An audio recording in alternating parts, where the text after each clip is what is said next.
Assalamualaikum warahmatullahi wabarakatuh.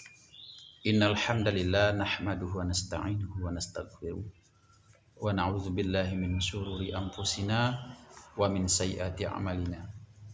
May yahdihillahu fala mudhillalah wa may yudlil fala hadiyalah. Asyhadu an la ilaha illallah wa asyhadu anna Muhammadan abduhu wa rasuluh sallallahu alaihi wasallam la nabiyya ba'da.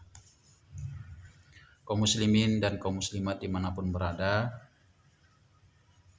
mudah-mudahan kita semua dalam keadaan sehat walafiat. Pada kesempatan ini saya ingin berbagi kepada kita, saudaraku kaum muslimin dan kaum muslimat dimanapun berada. Saya bukan berbagi makanan, tetapi saya ingin berbagi dakwah. Mudah-mudahan dengan dakwah yang singkat ini mampu menambah ghirah kita atau semangat kita untuk memaksimalkan kita kepada Allah Subhanahu wa taala. Jadi pada kesempatan ini saya ingin menyampaikan sebuah hadis Rasulullah sallallahu alaihi wasallam. Apa kata Rasulullah sallallahu alaihi wasallam? La tazulu qadama 'abdin yaumal qiyamah. Tidaklah kaki seorang hamba beranjak dari tempat hisabnya pada hari kiamat. Itu yang pertama tadi.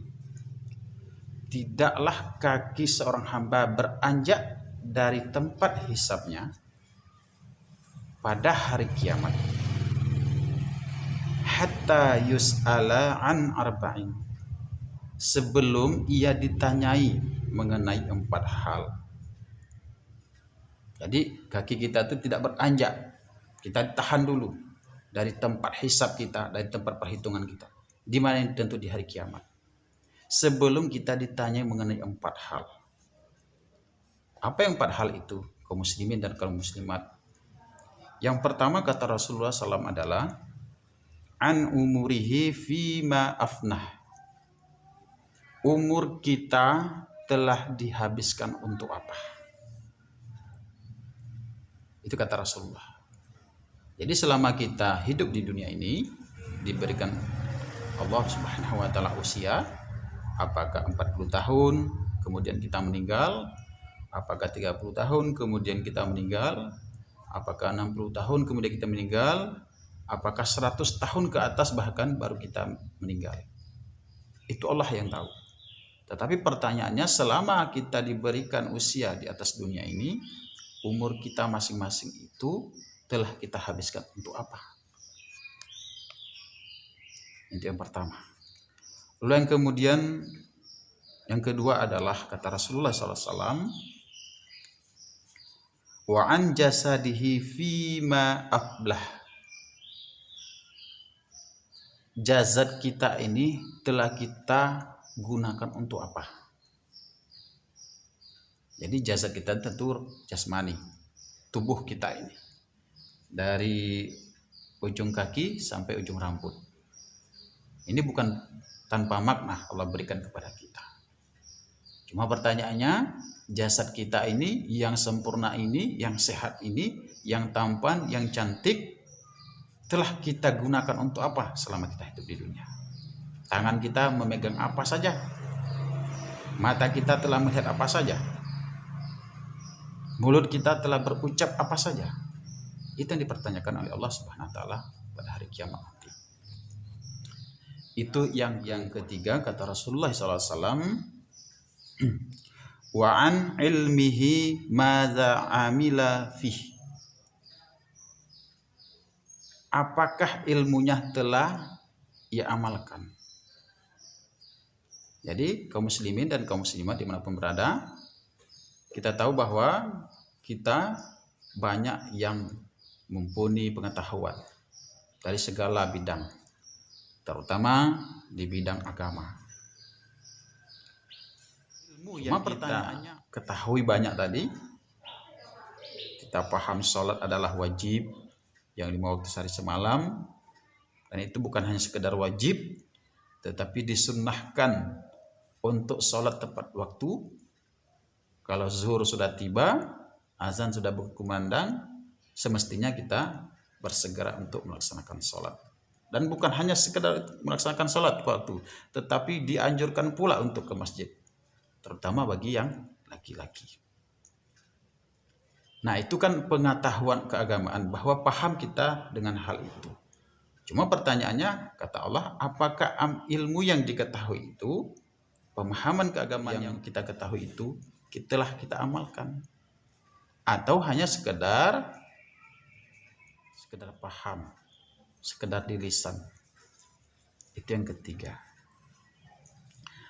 Lalu kemudian yang keempat atau yang terakhir, kata Rasulullah SAW adalah wa'an malihi min ainak sabahu wa fima amfaqoh. Jadi kata Rasulullah SAW yang terakhir adalah harta yang kita dapat itu telah diperoleh dari mana dan telah dibelanjakan untuk apa? Itu pertanyaannya. Jadi harta kita ada, pasti sedikit banyak ada harta kita. Memang bervariasi, ada yang banyak, ada yang setengah, ada yang sedikit. Cuman pertanyaannya, harta itu bukan hanya sekedar kita miliki. Tapi pertanyaannya adalah, harta yang kita miliki itu kita peroleh dari mana? Caranya bagaimana memperolehnya? Nah, ketika harta itu, pertanyaan cara memperoleh harta itu dari mana dipertanyakan Allah. Selanjutnya adalah harta itu telah dibelanjakan untuk apa? Saya misalnya, saya telah diberikan oleh Allah Subhanahu wa taala banyak harta. Harta yang kita maksud adalah mungkin materi. Saya banyak aset di sana sini. Nah, artinya saya punya income yang sangat luar biasa. Cuma pertanyaannya, income, harta yang saya punya hari ini, untuk memperolehnya itu dengan cara apa? Jadi ditanya. Apakah dengan cara yang curang, korupsi, atau dengan jalan-jalan yang tidak baik? Tidak hanya itu. Ketika kita sudah diberikan oleh Allah Subhanahu wa taala harta, justru penggunaannya pun juga dipertanyakan. Harta kita tersebut telah kita belanjakan untuk apa? Apakah hanya sekedar berfoya-foya, saya banyak uang, kemudian saya bawa kemaksiatan untuk berfoya-foya, justru bukan mendekatkan diri kepada Allah, tetapi malah menambah dosa. Tetapi sebaliknya, tentu harta yang idealnya kita dapatkan itu, yang diberikan Allah Subhanahu wa taala kepada kita itu, kalau kita termasuk orang beriman, tentu kita manfaatkan untuk di jalan Allah Subhanahu wa taala. Apa contohnya? Kita sedekahkan, kita infakkan, kita bantu fakir miskin, kita bantu anak yatim, kita bantu pesantren, kita bantu pembangunan masjid, kita bersosial, membantu orang-orang yang lemah terlantar dan sebagainya. Nah, itu yang baik. Oleh karena itu, mudah-mudahan tausiah singkat ini, dakwah yang singkat ini ada manfaatnya untuk kita semua, para kaum muslimin dan muslimat dimanapun berada, terutama kepada saya yang menyampaikan dakwah ini. Semoga saya juga ikut mengamalkannya dengan sebaik-baiknya. Demikian, banyak maaf. Billahi taufiq wal hidayah. Assalamualaikum warahmatullahi wabarakatuh.